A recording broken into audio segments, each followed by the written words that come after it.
Om Vakratunda Mahakaya Suryakoti Samaprabha Nirvignam Kurume Deva Sarvakarishu Sarvada Shri Ganeshaya Namaha. Om Namo Bhagavate Shri Swaminarayanaya Namo Namaha. Shri Sajananda Swami Maharajaya Namo Namaha. Om Shri Sadgurubhyo Namaha. Welcome to SwaminarayanSpirituality.com. This is Sachin Karnik. This talk is a further continuation on Shri Vachanamrut, Garada Pratham number 1, on the Akhanda Vritti Vachanamrut. And first of all, I'd like to offer my deep prostrations and pranams and Danvat pranam to all the great sages, past, present, future, and to the Supreme Lord who resides in the heart of all beings. Now, when we consider Vachanamrut, when we are considering the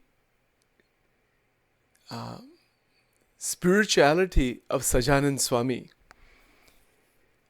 there is an evolution in his life that we can see in terms of sadhana, because he is at many times in the role of a devotee, in the role of a sadhak, in the role of a bhakta, and then he's also stated that he's a mukta. He's also stated he's an incarnation. So many different statements are there. We'll get to all that, definitely in the future.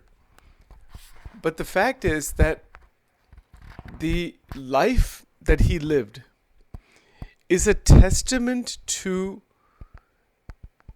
the highest category of sadhana. In the first Vachanamrut, the question of Akhanda Vritti, Maharaj himself raised that. He's raising this question in one sense based on his own journey.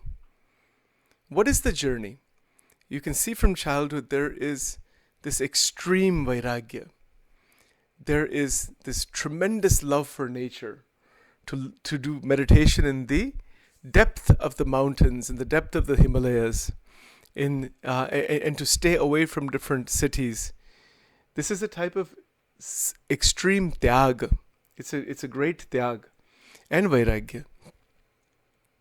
There is phenomenal emphasis on brahmacharya, urdhvareta brahmacharya. There is the siddhi of that brahmacharya also in his life. There is the highest level of devotion towards Bhagwan Sri Krishna, towards the Shaligram. You see all of this. And you see the mastery in the Ashtanga Yoga also. So when Maharaj is talking about Akhanda Vritti, the continuous unbroken connection with the Swarup of Parameshwar, Paramatma, of Bhagavan, that Akhanda Vritti is a state that was already in his life. And it is a guidance for all the devotees and paramahansas and all the people here now, that this is the ultimate realization, ultimate attainment through the human body. There is no other prapti. Maharaj used the word prapti. Prapti meaning attainment. Now, this Akhanda Vritti is all the yogas combined. I've said this before and I'm saying it again. The eightfold yoga, Ashtanga yoga, Bhakti yoga, Jnana yoga, Dhyan yoga, Mantra yoga, Tantra yoga, every yoga, it is all together. It is all together because the vritti meaning the thoughts within the antakarana itself, that is man, buddhi, chet, ahankar, the frequency of the antakarana is tuned through satsang to the Swarup of Bhagavan. It is a retuning of our antakaran frequency. To do that, the present enlightened sages, Pratyaksha Guru, Pratyaksha Sadguru, is very, very necessary. Because that individual, whoever that individual may be, has done this, is living in that state. It is a model. That this model in front of us, we can achieve that. We can be in that state. We can see the state. So that state of akhanda vritti, Maharaj himself in the role of a devotee, in the role of a param bhakta, in the role of a sadguru, is manifesting this point. In his own life, there is akhanda vritti of Sajanand Swami Maharaj towards Bhagavan Sri Krishna. Through the Bhagavad Gita, Srimad Bhagavatam, the 5th skand, 10th skand. And in Shikshapatri, he's clearly written that he's meditating on Sri Krishna. So he's in the role of a devotee there. He's showing through his charitra what is akhanda vritti. Maharaj is showing through his actions, through his charitra, to his through his interaction in the satsang with all others, what is akhanda vritti. Even though the nighttime sleeping, there is samadhi. There's not swapna avastha. There's no avastha really. When you have realized the Atma, and Maharaj just talked about that, about his own Atma realization, that he says, I know that I am the Atma, I am the divine liberated being, the Atma Tattva. I have had the realization of the Atma before coming into the womb of the mother. That is what is meant by an Anadi Mukta. Anadi means beginningless, liberated being. Beginningless is the word Anadi. Mukta means who is liberated from the entanglements of Maya. So akhanda vritti is in the life of Maharaj. There is continuous manan, chintan. There are scriptures being read. There is the Bhagavad Puran. There are other Puranas being read. The Upanishads are being read. So many scriptures are in front of him. So many Puranis are in front of him.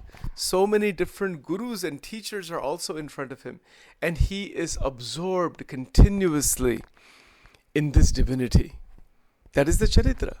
And in that there is direct spiritual realization. This is a guidance for us. That once we start getting absorbed in sadhana, sadhana meaning bhajan, kirtan, mantra, katha shravan, and linking with Paramatma, linking the mind with Paramatma, the form with love and affection, with great devotion, with sharanagati bhav, all these things, dasatva bhav, atmanishta bhav, so many bhavanas are there. It's the link. That establishment of the link with Paramatma, what it does, it naturally removes one from Maya. It naturally removes one from the engulfment within Maya.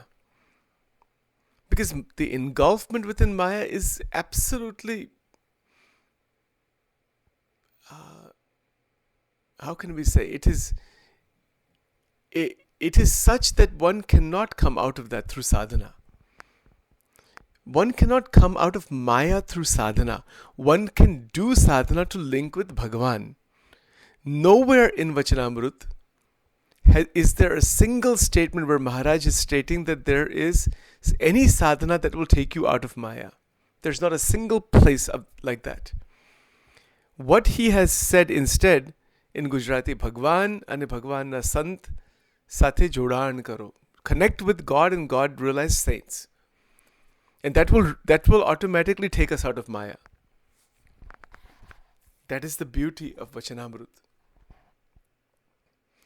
Vachanamrut is for all of humanity, no doubt. But it is for those who want to be in a liberated state and want the realization of the Atma and the Paramatma and want out of the life and death cycle. That is what Vachanamrut is about. Vachanamrut is for everyone in that sense. But it is specifically for those who are mumukshus, for those who are doing sadhana, for those who are trying to please God, for those who are trying to understand the mysteries of life and creation. And the place to discover Paramatma is within your own heart. Ekadashinu Vachanamrut, Garada Madhya 8. Garada Madhya number 8 Vachanamrut Maharaj just talked about doing Gnan Yagna and Yog Yagna. Gnan Yagna is listening again and again and contemplating on the scriptures and all. That is Gnan Yagna. Yog Yagna is this pranayam, this bhakti yoga, dhyan yoga. It's concentration, focus. This is Yog Yagna. And to do Gnan Yagna, Yog Yagna again and again and again with an intention of absorbing in Bhagavan. See, in the Gita, chapter 12, the Bhagavad Gita in chapter 12 is also very clear. Mai avesha manoe mam nitya yukta upasate. Nitya meaning continuous, again and again. Nitya yukta. Yukta means disciplined upasana. One cannot connect with Paramatma without discipline. And this is where the word disciple is also related to that. The word disciple means one who has a certain discipline that has been given by the enlightened beings to recreate the experience or state of spirituality that they are trying to recreate.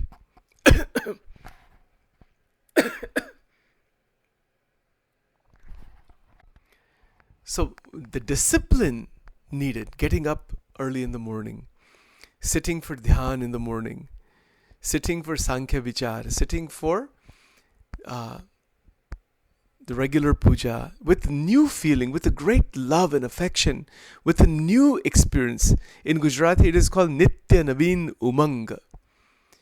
Umang means this wanting to just dive into spiritual realization.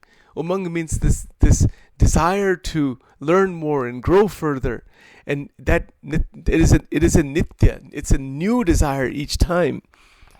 And it is nitya, meaning it is occurring and a desires that are occurring again and again, that are new, that are filled with intensity for enjoying the bliss of God. It's called Chadto Rang in Gujarati. Sadguru Muktanand Swami had this quality.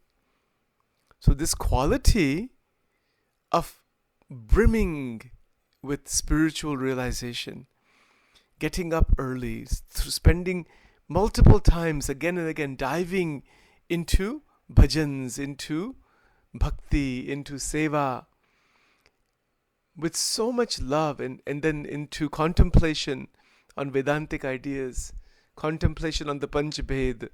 All of this thing is a life that is filled with grace and divine contemplation. See, Maya, that's the second question in the first Vachanamrut. Maya is everything that breaks this connection. Breaks the connection that we are trying to establish. If the sadhak is trying to establish a connection, Maya is everything, everyone, any obstruction that is blocking, that is causing an avarana. That's the word that is used. Avarana Shakti, Vikshepa Shakti, that is Maya in Vedanta. That is there. And once that is recognized, then one is able to see what is beyond that. So that recognition of that avarana brings back again the attention on Bhagavan. So coming back again and again in some form or another, in some way or another, where the vritti gets established in Bhagavan. Bhagavan ke saath, or it is like a beautiful flow of oil from one container to another, the unbroken flow. That is called Teladhara Vritti. That is where joy is going to open. This is a matter of experience. Vachanamrut is completely about sadhana, about sadhaka, and about the sadhya, that is Paramatma. Paramatma is sadhya. The sadhaka is the devotee, bhakta, and is doing sadhana. And that greatest of sadhana, and all sadhanas are aiming towards akhanda vritti. In akhanda vritti, as one goes into this, there is grace that dawns. Bhagwan ki krupa, it dawns. So in that dawning, one begins to evolve, actually evolve from inside. So what is written in Vachanamrut on the outside, the reality behind those words is going to be your reality. And that's true with all the scriptures. That's true with language in general. It is the anubhav behind the shabda. Shabda meaning the words, but the experience behind the words. And for that, the sadhak begins this journey. And when the journey is begun, it necessitates patience, faith, steady practice. Sadhana is necessary not because you can come out of Maya to do sadhana. It is necessary for Bhagavad Prasannata. And in that Prasannata, the Maya goes away. The Maya is transmuted. So the actual divine truths and joy, one begins to live in that, and the entire sansar is seen as it is for what it is, and one doesn't get stuck in it anymore. There's nothing new in the sansar. There is only that which is new in connection with Paramatma. When that connection is there, that is the biggest Guru Krupa one can want. Thank you for listening to this. Sajanand Swami Maharaj Ji.